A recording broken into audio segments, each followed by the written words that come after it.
bapak ibu yang sudah operasi katarak, kemudian timbul lagi pengapuran namanya, atau kabur lagi, istilahnya kita sebut pengapuran, itu bisa dilaser, jadi tidak perlu operasi 2 kali. Dan itu juga sudah ada di Klinik Utama Sumeneb. Biasanya selama ini yang saya tahu itu dikirim ke Surabaya, ya Bapak Ibu harus ke Surabaya jauh-jauh ya. Sekarang di Klinik Utama Sumeneb yang akan ditanamkan ketika Bapak Ibu sudah selesai operasi katarak ya. Jadi di kita misalnya Bapak Ibu sekarang pakai kacamata minus 16. Jadi kita ukur dulu. Tadinya kacamatanya yang tebal-tebal, setelah operasi katarak ditanam lensa, tidak perlu lagi pakai kacamata, lihat jauhnya sudah terang, hanya tinggal baca saja ya. Di sini juga ada alat USG mata, jadi USG bukan cuma kandungan aja Bu, di mata juga. Gimana sih gambarannya mata saya ya, jadi dikasih tahu juga Bu, ini mata Ibu, ini kataraknya gitu. Jadi ibu juga yakin, bukan cuma dokternya yang tahu. Nanti ibu bilang dokternya bohong. Ya, kemudian layanan-layanan kita juga ada ruangan farmasi, ruangan tunggu, dan pelayanan informasi BPJS. Alhamdulillah saat ini kita sudah bekerja sama dan bisa melayani peserta edukasi tentang kelainan-kelainan mata oleh Dr. Dani Ibrahim. Pada Dr. Dani, saya persilakan. Terima kasih kepada Pak Erwin sebelumnya atas kesempatannya.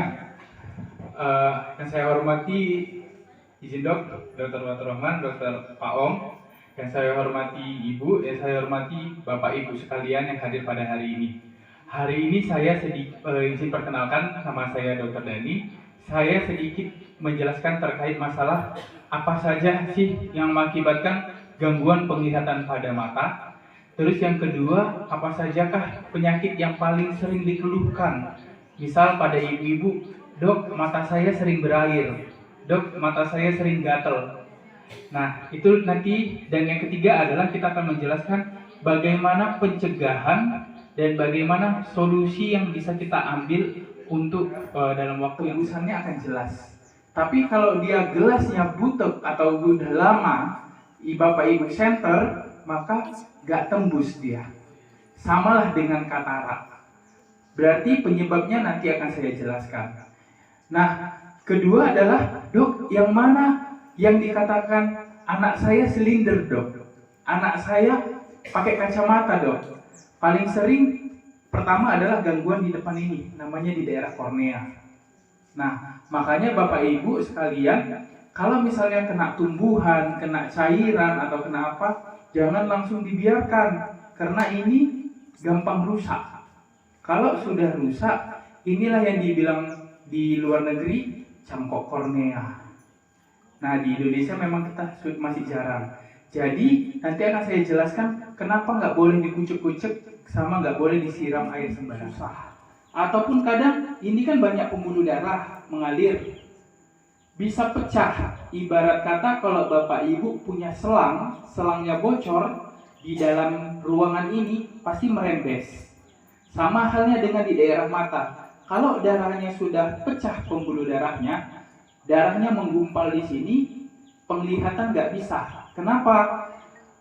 Cahaya masuk dari sini menembus ke daerah lensa mata tadi, harus menembus ke titik. Dok, anak saya umur 7 tahun dikasih dokter mata kacamata.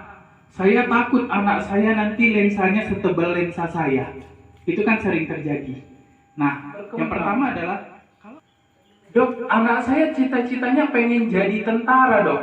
Anak saya pengen cita-citanya jadi angkatan. Kalaupun 7 tahun kita kasih dia kacamata supaya sarafnya ini berkembang.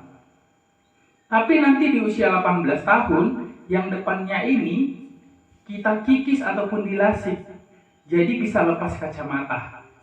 Lebih baik itu daripada tidak dikasih kacamata, sarafnya nggak berkembang, otomatis Dewasa nanti dikasih kacamata pun gak mempan lagi sarafnya, karena gak tumbuh saraf matanya.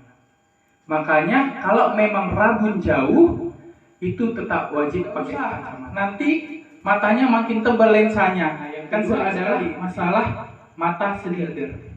Gimana sih gambaran mata silinder? Kalau dia melihat lurus kayak berbayang, atau mau membaca pun kok agak berbayang. Udah dikasih lensa kacamata, ditanya temannya, minus berapa? Minus 5. Saya coba, saya minus 5. Kok nggak cocok ya? Kenapa? Karena ada silinder. Nah, silinder itu yang gimana? Balik lagi di depan matanya nih. Ini dia.